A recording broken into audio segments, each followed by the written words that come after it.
So we got a bit of a fun video today comparing the Sirui Saturn anamorphic lenses against the Venus lenses. Now, I've got the full set of the Venus anamorphic lenses. These are the 1.6 times full frame T2.9 anamorphic, whereas these ones are smaller. They come in 35, 50, and 75. There are also T2.9 1.6 squeeze, but they are 50% and over smaller. Look at the size differences between these two lenses. We've got so much to get through.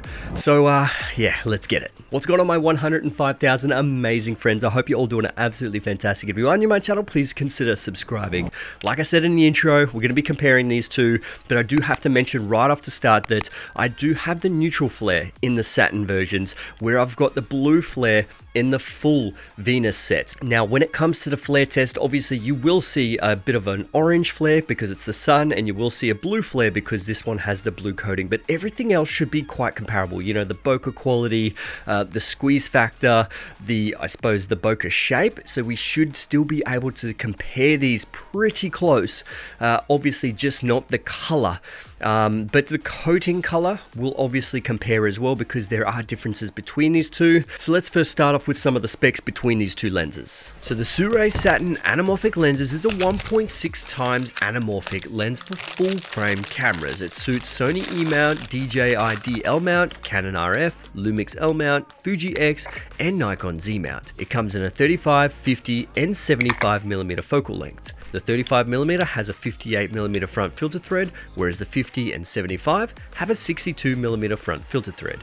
All three lenses have a focus throw of 120 degrees. The lenses weigh 415 grams, 455 grams, and 465 grams respectively. Now, the Sirui Venus anamorphic lenses are also a T2.9 and for full frame cameras. They all have a front diameter of 82mm. The 35mm has a focus throw of 120 degrees, whereas the 50 and the 75mm have a 95.5 degree focus throw. And these three lenses weigh in at 929 grams, 1030 grams, and 1365 grams respectively.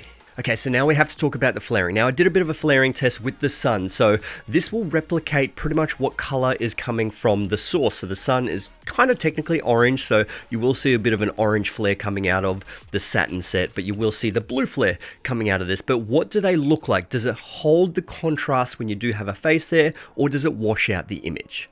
So we're looking at the 35mm first, and they seem to be quite similar. It does kind of look like that the Saturn lens washes out a little bit more when it comes to contrast. This is at 50mm now, and same thing, it seems like the Saturn lens potentially is flaring more than the Venus lens, and this is at 75mm, and maybe similar thing, it does seem like the Saturn lens has more flaring and washes out a little bit more. So we'll take a look at the image quality when it comes to these on the chart, but obviously when it comes to the chart, that's not what we're really looking for when it comes to cinematography. Sometimes we don't want, you know, perfectly sharp lenses, but it is good to see the differences between these. But what are the pros? What are the cons? Are they sharp? Do they have chromatic aberrations? So let's talk about it. So look, I really don't want to bore you with the results here, but pretty much what it is seems to be consistent is that in the center at T2.9, they are pretty sharp. They're not incredibly tack sharp like stills lenses, but they still are relatively sharp, especially for cinema lenses. It's pretty impressive. And obviously if you do stop it down to maybe T4 is when it reaches its peak sharpness throughout pretty much the whole range. Optically, these lenses are incredible when it comes to center sharpness. It does fall off a little bit on the edges, but even the edges seem to be quite sharp when you stop it down to T4. So overall, if you want relatively sharp anamorphic lenses, these are a really good pick. But I mean, some people don't like sharp cinema lenses, so it really depends on the individual. So now when it comes to barrel distortion, we have to talk about it because these do have pincushion distortion, which not a lot of people like. I know there are a lot of lens companies out there that prefer the barrel distortion, and they feel that the barrel distortion is more natural than pincushion distortion, but it really does depend on the individual. But the 35 is probably the strongest in both sets when it comes to pincushioning. The 50 kind of evens out, and the 75 starts to pincushion again.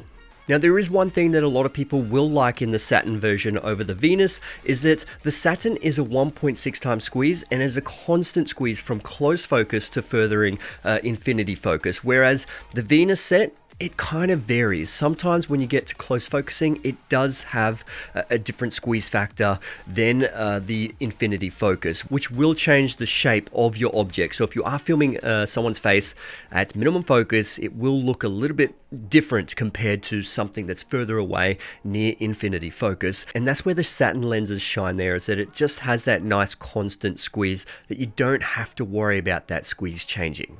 Now, you will notice once again that the close focusing distance isn't great with the Saturn set as it is with the Venus set, mainly for the fact that anamorphic lenses are never really great when it comes to close focusing distance, and that's where you're going to need close-up filters or diopters to put in the front there. Essentially, they're just a magnifying glass on the front of your lens, and I do recommend buying some.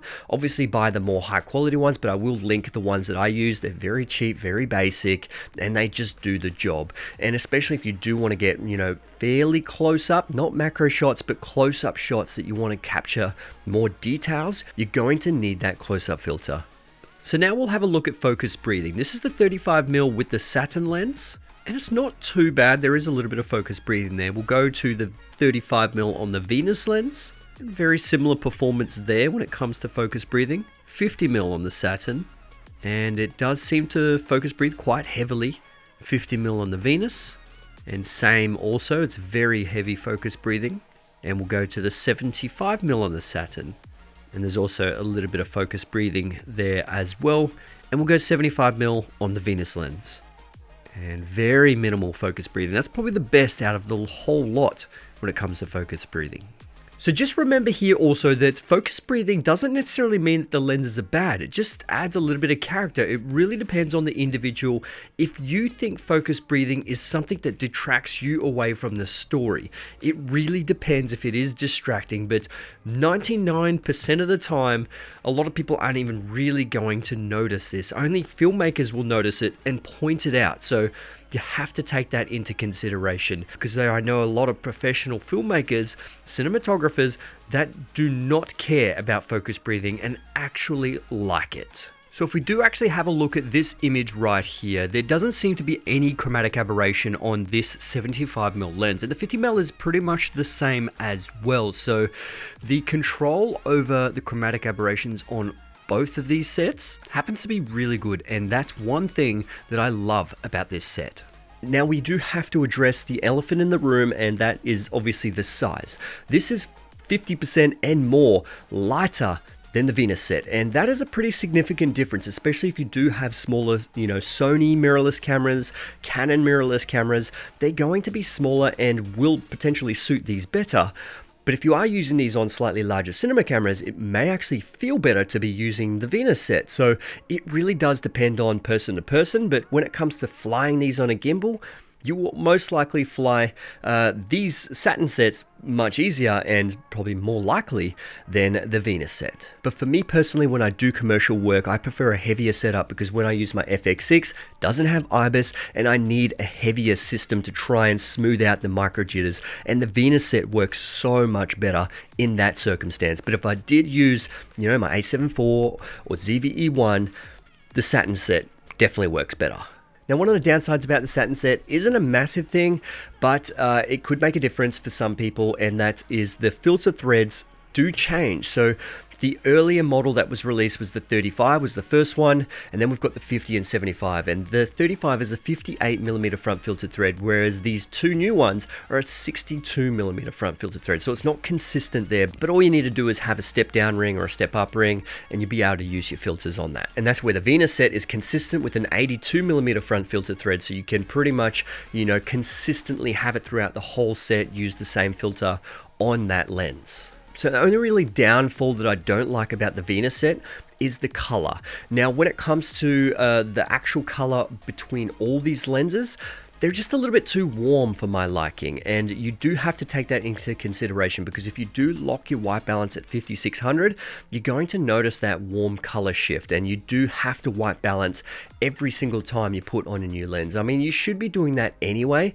But, you know, sometimes you forget, sometimes you're under the pump and you just don't do it. And setting your, you know, camera at 5600 Kelvin is just so much easier, so much quicker.